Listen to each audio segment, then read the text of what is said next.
தமிழ் நண்பர்கள் அனைவருக்கும் வணக்கம். தமிழ் சினிமாவில் ஒரு சில திரைப்படங்களில் இடம்பெற்ற ஒரு சில காட்சிகளை பார்க்கும்போது இந்த இயக்குனர் நம்ம அந்த காட்சி எடுத்துருக்கிறாருப்பா அப்படின்னு சொல்லி அந்த காட்சியை பார்த்து நம்ம ரொம்ப சிலாகிச்சிருப்போம். அது மட்டும் இல்லாமல் இதெல்லாம் இப்படி தான் பண்ணுறாங்களா அப்படின்னு அந்த காட்சியின் மூலயமா தான் நமக்கு ஒரு சில விஷயங்களே தெரிய வந்திருக்கும்.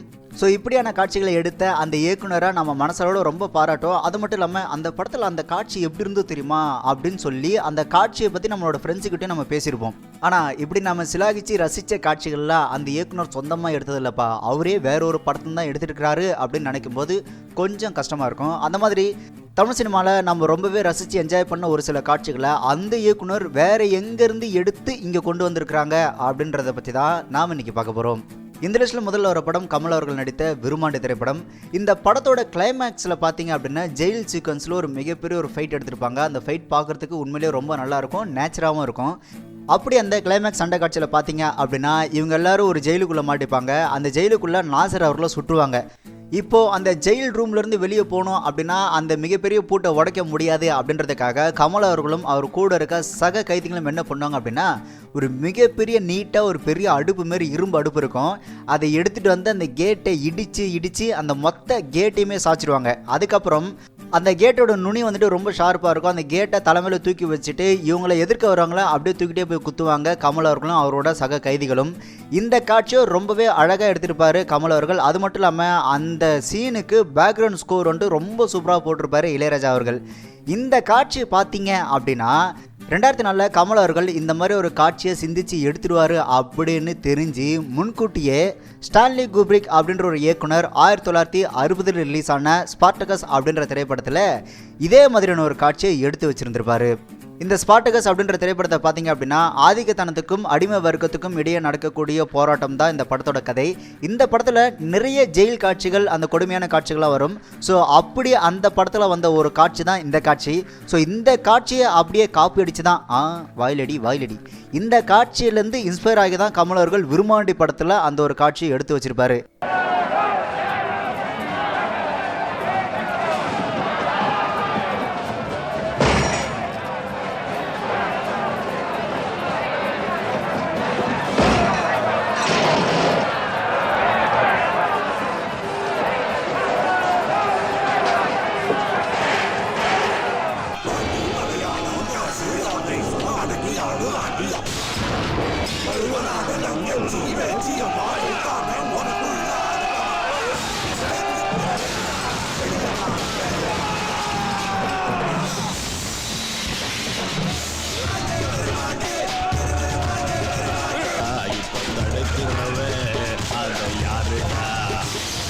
நான் ஏன் இதை இன்ஸ்பயர் அப்படின்னு சொல்கிறேன் அப்படின்னா கமல் ரசிகர்களை பொறுத்த வரைக்கும் மற்ற படத்தில் வந்தால் தான் காப்பி, ஆனால் கமல் சாரோட படத்தில் வந்துச்சுன்னா அதுக்கு பேர் இன்ஸ்பயர்.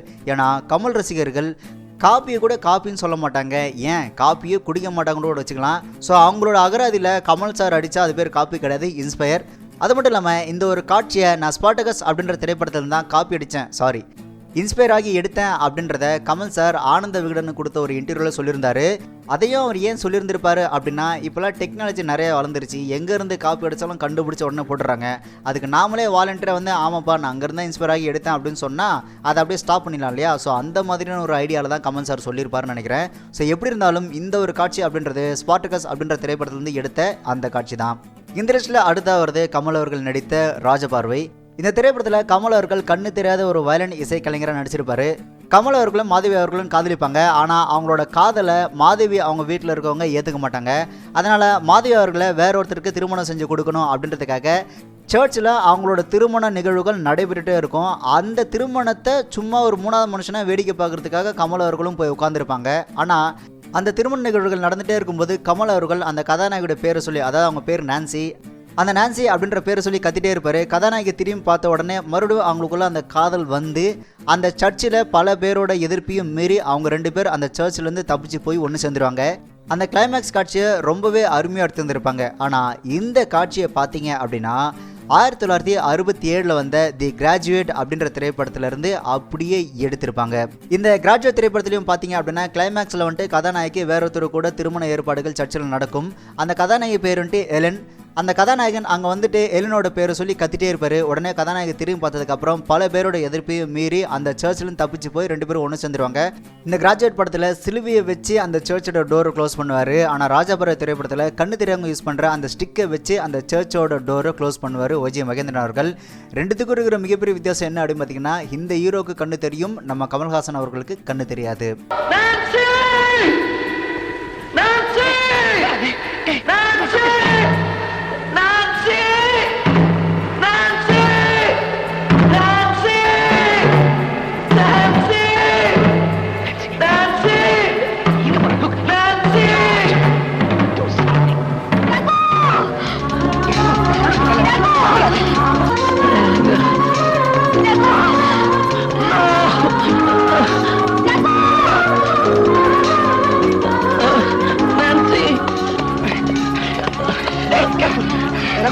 காட்சியை அப்படியே எடுத்து தன்னோட ராஜாபுர திரைப்படத்துக்காக பயன்படுத்தியிருப்பாரு கமல் அவர்கள். இந்த லிஸ்ட்டில் அடுத்த ஒரு படம் சூர்யா அவர்கள் நடித்த அயன். இந்த திரைப்படத்தில் கஸ்டம்ஸ் கிட்ட இருந்து கடத்தல் பொருளை எப்படிலாம் கொண்டு வரலாம் அப்படின்றத இந்த திரைப்படத்தில் காமிச்சிருப்பாங்க. அதே மாதிரி போதைப் பொருட்களை எப்படி கஸ்டம் கிட்ட இருந்து மாட்டாமல் கடத்திட்டு போகிறாங்க அப்படின்றதையும் இந்த திரைப்படத்தில் காமிச்சிருந்துருப்பாங்க. அப்படி அந்த போதைப் பொருட்களை கடத்துகிற காட்சியில் பார்த்தீங்க அப்படின்னா கொஞ்சம் விலாவாரியாக எடுத்துருந்துருப்பாங்க. அந்த போதைப் பொருட்களை க்ளவுஸோட ஃபிங்கர் பார்ட்டில் இருக்க அந்த ரப்பரை வெட்டி அதுக்குள்ளே அந்த ட்ரக்ஸை கொட்டி அதுக்கப்புறம் அதை தேனில் முக்கி வயிற்றில் அமுக்கி அதை கடத்திட்டு கொண்டு போகிற மாதிரி ஒரு காட்சியை வந்துட்டு அயன் படத்தில் கொஞ்சம் விலாவாரியாக காமிச்சிருப்பாங்க.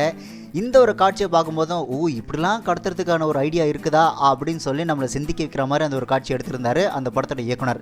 ஆனால் இந்த காட்சி அவர் சொந்தமாக எடுக்கல, வேற ஒரு படத்துலேருந்து கடன் வாங்கி தான் எடுத்திருக்கிறாரு. அந்த திரைப்படம் 2004 ரிலீஸ் ஆன மரியா ஃபுல் ஆஃப் கிரேஸ் அப்படின்ற ஒரு ஸ்பானிஷ் திரைப்படத்திலிருந்து அப்படியே எடுத்து இந்த படத்துக்கு பயன்படுத்தியிருந்தார் இந்த திரைப்படத்தோட இயக்குனர் KV ஆனந்த் அவர்கள்.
ஸோ இப்போ நம்ம பார்த்த லிஸ்ட்டில் எது காப்பி எது இன்ஸ்பிரேஷன் அப்படின்றத நீங்களே முடிவு பண்ணிக்கங்க. அண்ட் வழக்கமாக நம்மளோட தமிழ் சேனலை சப்ஸ்கிரைப் பண்ணுங்கள், முக்கியமாக பெல் ஐக்கானை ப்ரெஸ் பண்ணுங்கள்.